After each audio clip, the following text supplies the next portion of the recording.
Hello, podcast family. Welcome to Motherhood in Black and White. I'm Kaanji. I'm Tara. And we are the parents of middle school aged children coming to you this episode to talk about why it is important to raise our children to be quitters. Yes. Although Kaanji and I don't understand the concept, it is important. We need to know why. Yeah. Well, you know what? I would say that we do understand the concept, but the concept is not something that we were raised with. Right. What is the saying?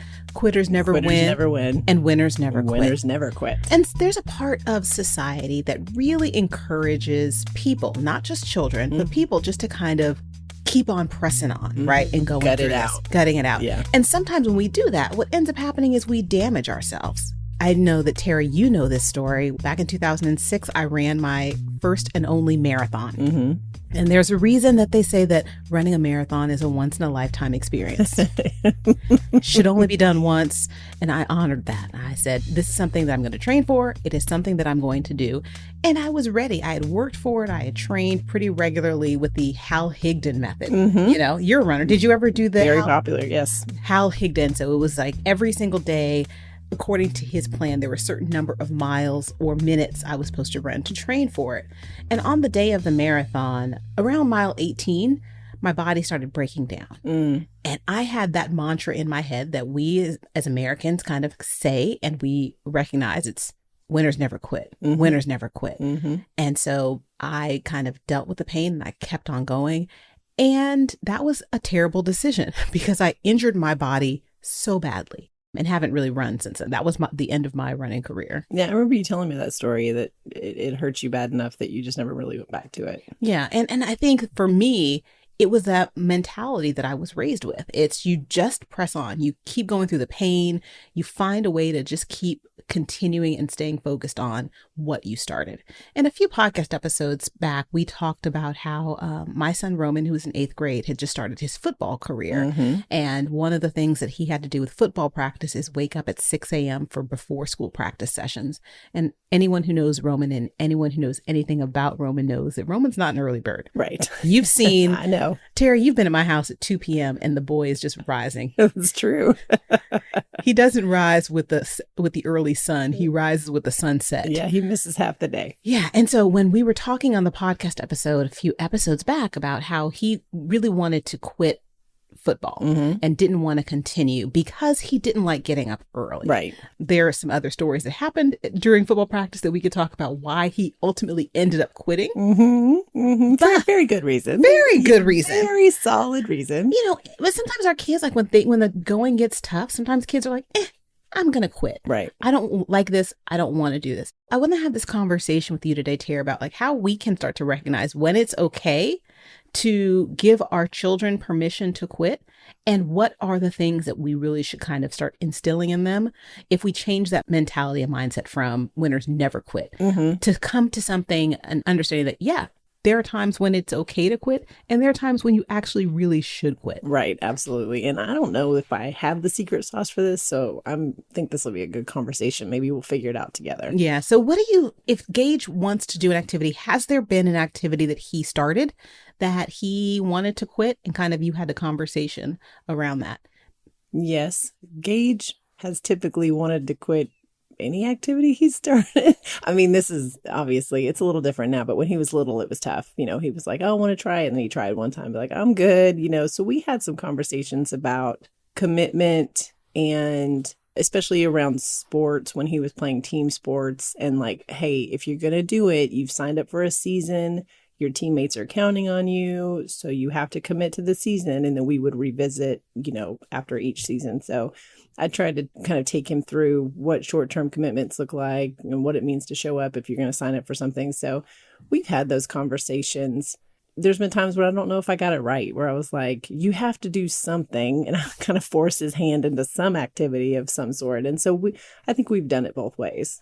And when you talk about making that commitment, that's the first step, because sometimes when our kids want to quit at activities, or even we as individuals want to quit doing things, you look and say, like, what is the commitment that I made, not just to myself, but to a team or to other people, and what would happen? And so with sports, you know, with youth sports, soccer and flag football, and there are times when you see that kids want to quit, sometimes the question needs to be asked.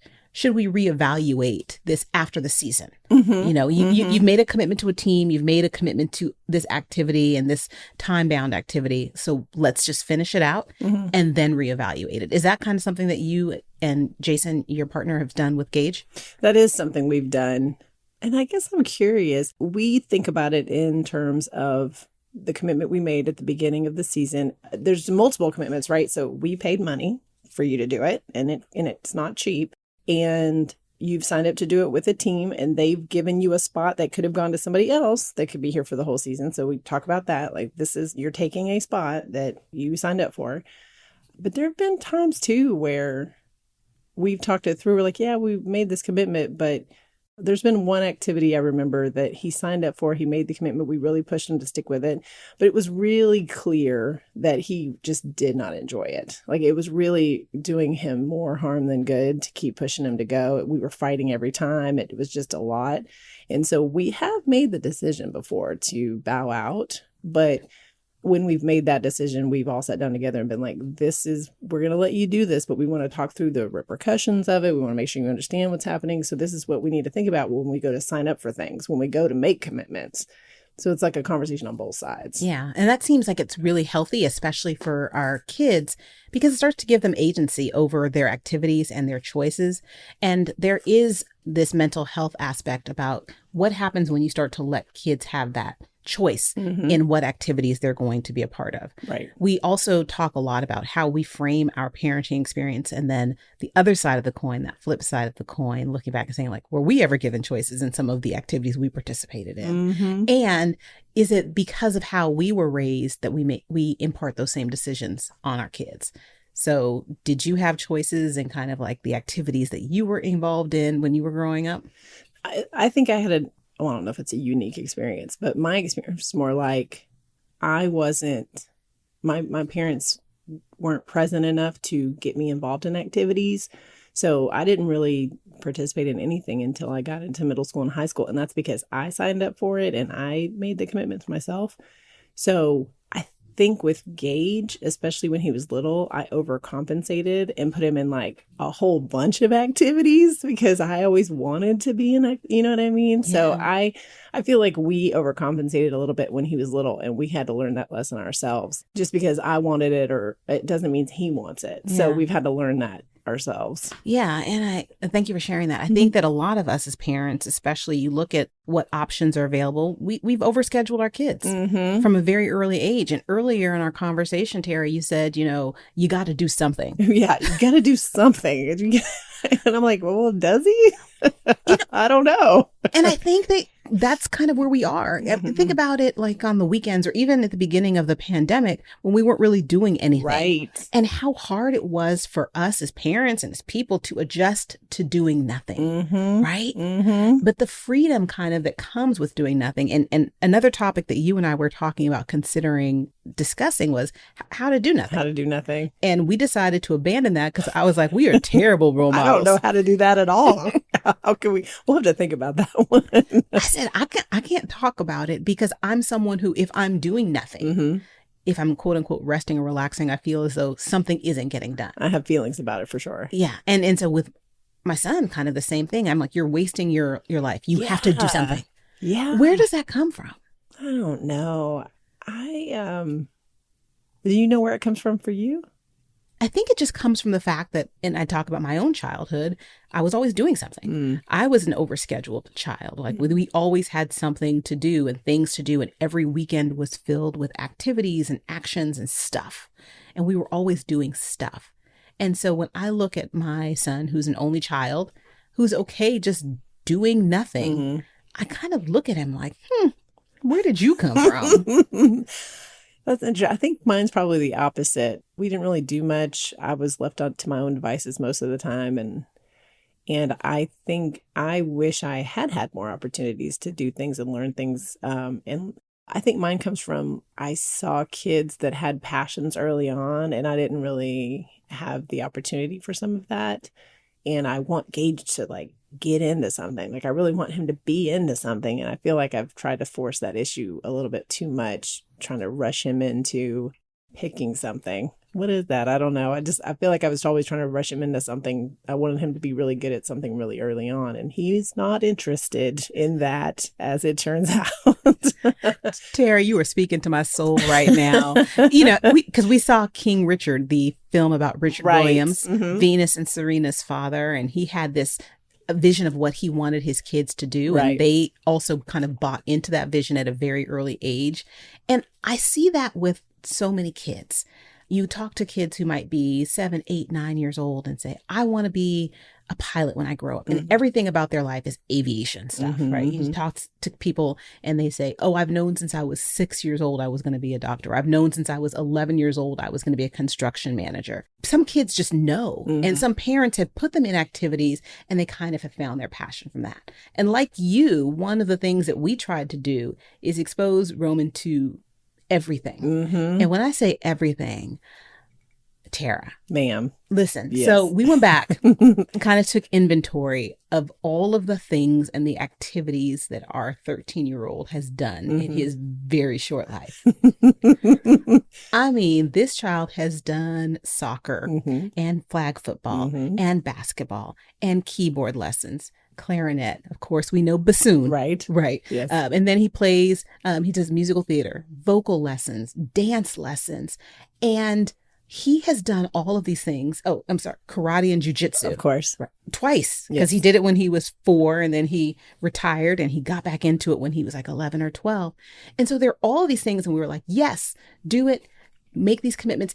And without fail, within 6 to 12 months, he generally wants to quit everything. And so for me, I want to force him to do something because I want him to understand that you got to persevere with something to get really good at an activity. Right. You got to invest the time and the hours. Right. And I was like, you see people who are really good at their craft or their skills or their passions. It's because they've put the time and they've put the work in. And so a part of it is, do you force your kids to keep going? Or when they kind of have shown you that that's not their thing, do you allow them to bow out? If that's the case, you allow them to quit. How do you do it thoughtfully and intentionally? I don't know. I was going to say, I don't know. I get what you're saying. I think where I've gotten with it, because very similarly, Gage has been in soccer, t-ball, he's done flag football, he's done music, he's done drumming lessons, keyboard lessons, swimming, jiu-jitsu. We did that for a while. I mean, at one point, I remember he was in like 5 things, Cub Scouts. I mean, and at one point we had to quit because mom was going to lose her mind. We have these conversations about like, you have to be there, you have to practice in order to get better at it, you have to stick with something.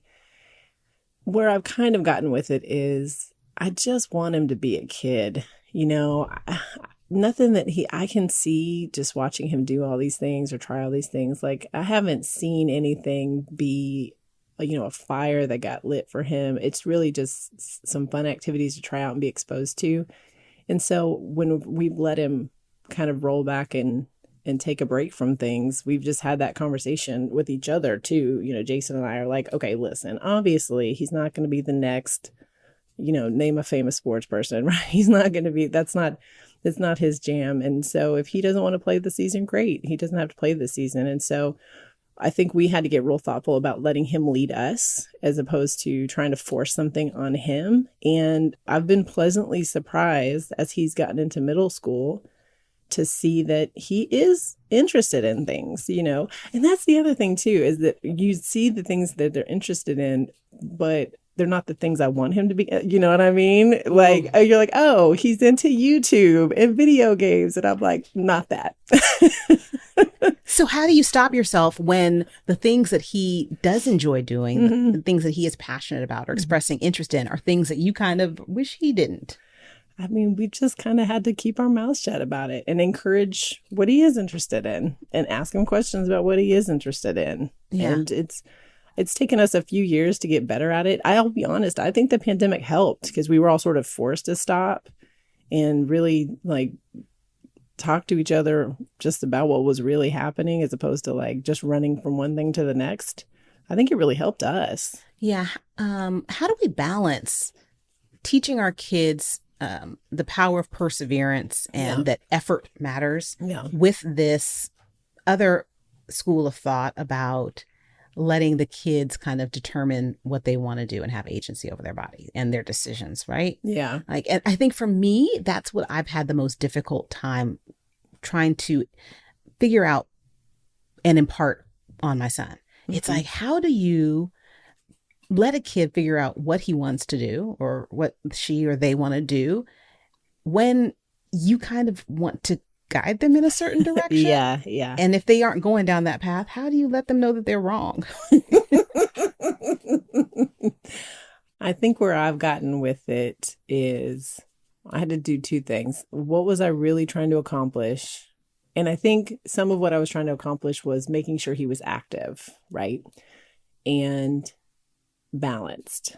So number one, what am I trying to accomplish? Number two, realizing that I'm really not in charge of it, any of it. That I did not get into a lot of activities until I was older. And guess what? When I was older, I picked stuff I like to do. I got active. I found things to be involved in that I enjoyed, and knowing that he's going to do that too, and that he's his own person. But I think what I did, realizing what I wanted to accomplish, is saying like, okay, I definitely want him to be active and like to understand the importance of exercise and quiet time and reading. I want him to have some balance in his life. And so we can do that without him being in a bunch of activities. Hey, Dad and I exercise 30 minutes a day. We really need to find something that you're at least doing for exercise. Can we do that? You pick something and we'll do it.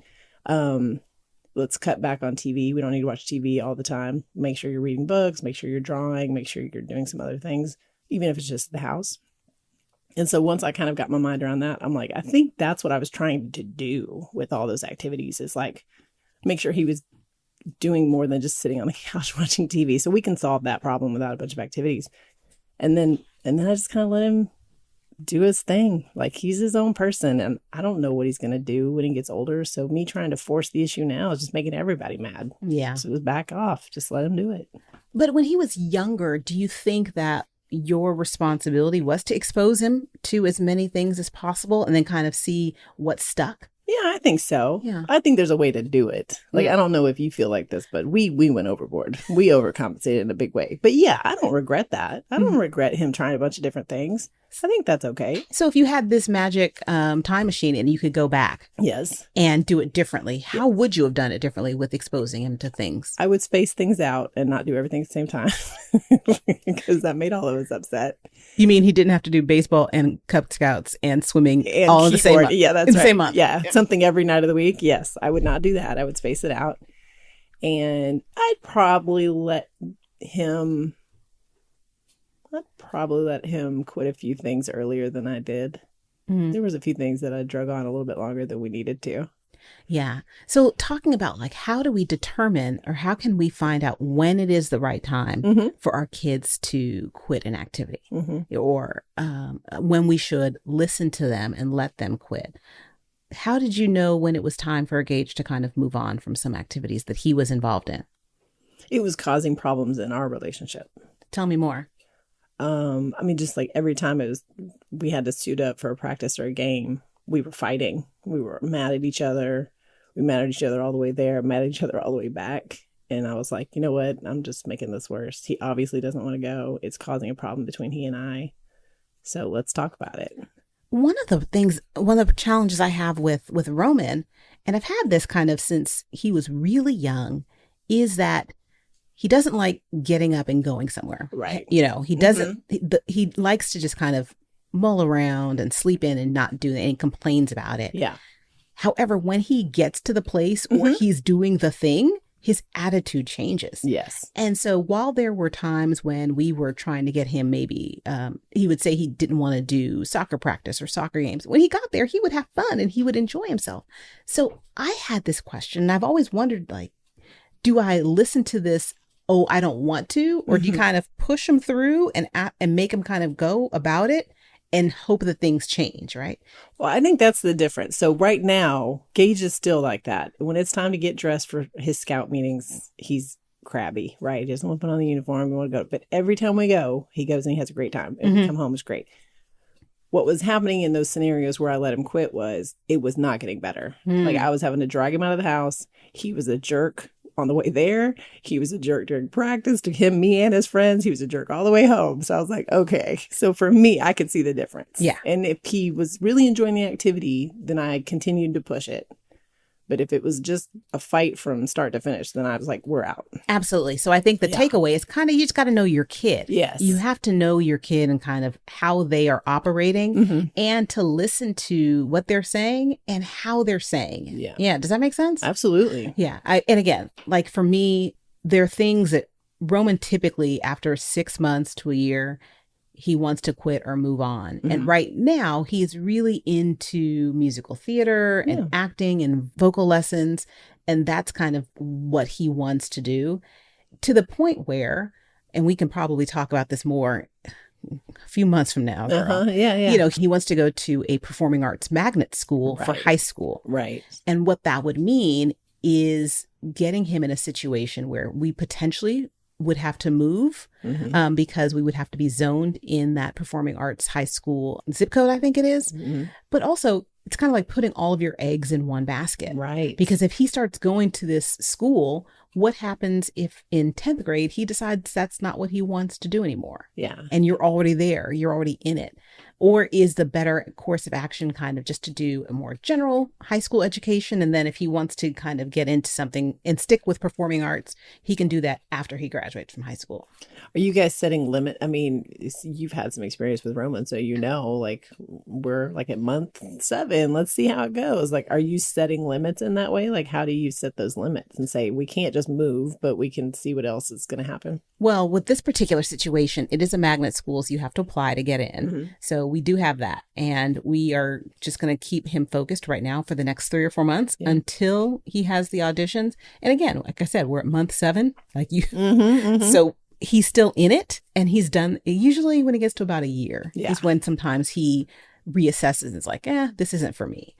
Or if he has an activity or something, an incident happens where he's like, I'm not going to keep doing this. With jujitsu, he did a jujitsu competition. And the first competition, you remember this, Tara. They put my poor baby up against some like nationally ranked fighter. And it was his first match, and he was very excited. He'd been training for it. He was on the jiu-jitsu team, and he got pummeled. Right. And it was very difficult to watch. He stood his ground. He was just matched against someone who was much better than he was. Absolutely. You know, this kid had been training for several years, and there's no shame. And so that was just not for him. And this was around the time that he was starting to develop his love for performing. And so it was like, something has to give, because we didn't want to overschedule him. And so he decided to stick with performing arts. And we'll see if that sticks with it. But again, at the beginning of the school year, that was also something that he was doing. He was doing performing arts, and he decided he wanted to try football.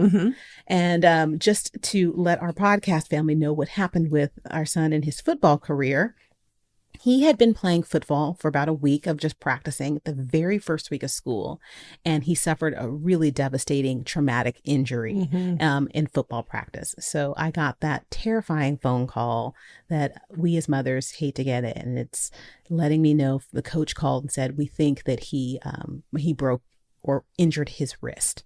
And I was very fortunate that I could drive up to the school. We noticed that even though the coach had applied ice, it was very obvious something was wrong with his arm. We took him to the emergency room. And when we got to the emergency room, the ER doctor looked at Roman and took the ice off. And you could see that his right arm was very clearly dislocated and broken in a couple of spaces. And the doctor asked Roman if he could wiggle his fingers, and Roman said yes, and he wiggled his fingers.